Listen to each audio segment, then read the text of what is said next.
Good evening, everyone. Dan Henry here in the 4-1 Weather Center with your Thursday evening weather briefing. Just a reminder, this is kind of a critical time for us because we're starting to get in the brand new weather data, our evening model runs coming in. I'm just getting a cursory glance at those, and things still seem to be on track, at least through Friday. It's the more important data, Saturday night and Sunday, that hasn't quite all streamed in. And so I'll continue to comb through that. And if there are updates, of course, we'll be tweaking our graphics. And that will obviously impact what we say on the air on Fox 4 News coming up at 9 and 10 o'clock. There'll be a bonus hit tonight, too, during Free For All. So if you can catch that, great. All right, let's get right to it here. Our weather headlines. Here's the good news. This is the change from yesterday to today. The Arctic air is slower to arrive. So what does that mean?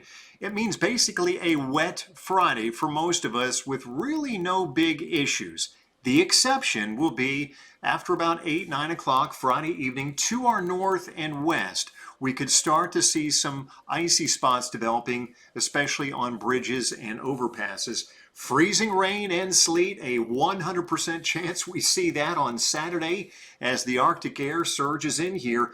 The worst of the storm still does look like it's going to be Saturday night into early Sunday morning. That's when the main upper level storm that is currently off the California coast, that's when it approaches. We get the best lift, the colder temperatures, and that's when we're going to be primed for most of the accumulations here. Sleet and snow will end then as we head through Sunday morning, I think by midday, certainly in most locations. So here's another look at the timing. It's rain tomorrow morning in the 40s, still rain in the afternoon. That 35-degree temperature right around 9 to 10 o'clock here in the Metroplex, so that still means a very chilly rain with some ice developing to our north and west, because I think up north of Highway 380, we could start to see temperatures dip close to that freezing mark. Saturday morning, we're down into the upper 20s. That will mean freezing rain and sleet, kind of oscillating back and forth between the two. Then it leans a little bit more towards sleet as we head deeper into the afternoon. And I think it's predominantly all sleet Saturday night. And then overnight into Sunday morning is when we will see a switch over to snow, mainly from Dallas and Fort Worth to the north and northeast. Here's the onset of travel impacts. Again, using roughly Highway 380 as a dividing line. North of there, it's after 9 o'clock. And then out to the west of Fort Worth, Parker County, Palo Pinto County, you could see some issues developing later Friday evening. Here in the immediate Metroplex, I think our issues really don't begin until after midnight. And then as you head down south of Waxahachie, Hillsborough, Corsicana, those areas, it's more towards sunrise on Saturday morning. How many hours will we be below freezing? Probably about 60, beginning about 2 o'clock in the morning Saturday, all the way through 2 o'clock on Monday afternoon. So an extended cold snap here. We may barely crack the freezing mark Monday afternoon for an hour or two, and then go right back down below that Monday night into Tuesday morning. Coldest temperatures will be Sunday and Monday morning. Now, here's the thing. The winds are going to be a lot stronger Sunday morning. That's why you see lower wind chills despite the warmer temperature. 15, but feeling more like 4 below zero.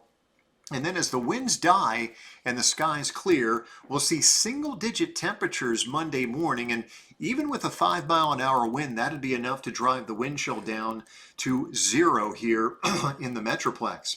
Clouds continue to roll in from the west. There could be a little bit of a very light drizzle in spots as I speak right now, but for the most part, we're going to see the rain hold off until well after midnight into Friday morning.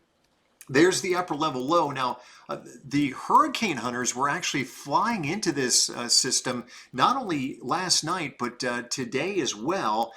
This thing is not only going to impact us here in North Texas, but millions of folks stretching all across the Deep South, the Mid-Atlantic, into parts of the Ohio Valley. And so with that many millions of people at risk for wintry weather, the Hurricane Hunter Squadron basically has scheduled missions. And what their aim is to literally fly into this storm, to drop sensors inside of it, not only inside, but also to sample the environment around the storm itself. All that data that they collect then gets fed into our computer models and hopefully gives us a better idea of how this thing is going to unfold and eventually affect us. So just kind of a note there. You can see that storm again just spiraling off the coast of Southern California. We told you the Arctic air would surge south of the U.S.-Canadian border, and indeed, that's exactly what's happening.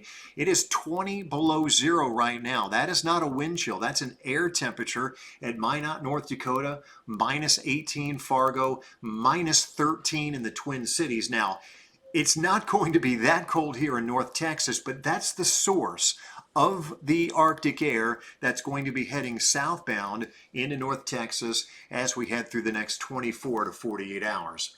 So we play it out with Futurecast here. This is 8 o'clock tomorrow morning. It's just some scattered light rain showers across the area. I do think the rain is going to pick up in coverage, aerial coverage, and also a little bit in intensity as we head into the midday and afternoon portion of Friday.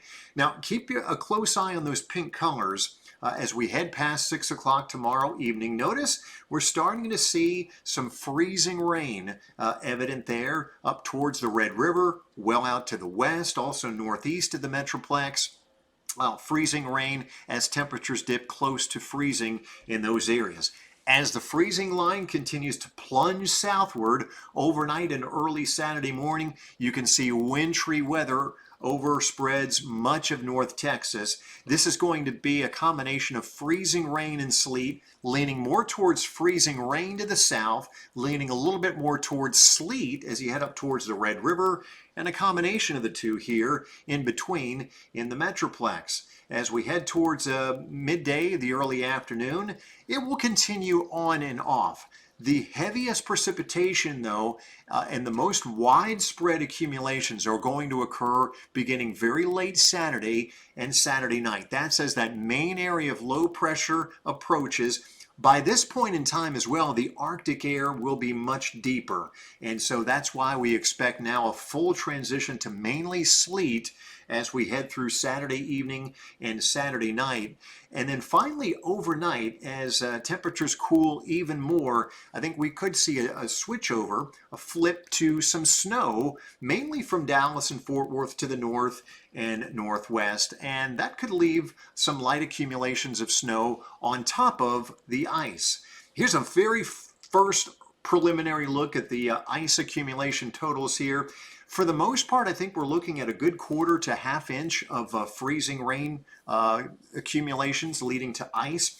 There are indications from our computer models that areas to the southwest and also to the east of the Metroplex will see slightly higher ice totals, and that's where I've got about a half inch to 3/4 of an inch of ice accumulation. Of course, the critical number is usually a half inch. Once you get above that, that's when the weight of that ice on tree limbs, on power lines, really starts to create concerns, and the threat of power outages really starts to go up. So that is certainly a potential as we head through the day on Saturday. Here's a look at your 7-day forecast. By the way, I'll be putting together an accumulation map for sleet and snow totals between now and going on the air here at 9 o'clock. But 45 with chilly rain on Friday. Temperatures will be steadily falling as we head into Friday night. Saturday's high is 29 in the morning, but I think we'll fall into the mid-20s by late in the day, with that solid 100% chance of a wintry mix freezing rain and sleet, going over to all sleet by Saturday night. It should end as snow, at least from Dallas and Fort Worth to the north, with a high of only 23 Sunday. Look at the winds there, north-northwest 15 to 25. That's why we're expecting those wind chills to dip below zero, at least during the morning hours of Sunday. And then as the winds die, our coldest temperatures will be felt early Monday morning in the single digits, right around 9 in Dallas and Fort Worth. And we may crack the freezing mark on Monday. If we get a thicker coating of snow and ice, then a lot of the sun's energy goes into melting that. You get a lot of reflection as well. And so there's a chance, certainly, that we may fall shy of the freezing mark Monday afternoon, in which case we would have to wait until Tuesday to see temperatures inch back over the freezing mark. I think we'll be back up to about 42 by the afternoon and mid 40s on Wednesday and Thursday. Critical data, the newest data now coming in. I'll get a good look at that and of course update you with some fresh graphics at 9 o'clock and at 10 o'clock and during free-for-all as well. We're going to have extended coverage literally beginning tomorrow all weekend long here at Fox 4. Thanks for joining me on this Facebook Live. Hope you've made your preparations. Looks like you still get another day tomorrow, dodging raindrops if you need to run out and get some stuff. But until then, stay safe, stay warm, and we'll see you on the air. Take care.